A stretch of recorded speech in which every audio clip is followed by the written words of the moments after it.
Hello guys, in this video I'm going to show you how to replace the battery in your Audi key. It's quite easy. I'm going to show you how to do it. Let me put down my phone so I can do it with two hands. So this is the key for your Audi key. Obviously we all know how to remove it. This the outer shell. I sometimes even play with it while I'm bored and sitting and waiting for someone. So this is how you can pull out the key. And to pull out the battery, you can just press these buttons again that you press to remove the physical key. And when you press it down, you have to press and pull out this segment. You have to do it quite hard. You don't want to break it. And as you pull, as you can see, this segment comes out.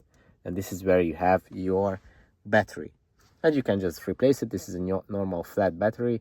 You just replace it and put it back the same way as we removed it, just like that, and then add the key back to its place. Be careful not to mess it up, but yeah, this is how it goes back.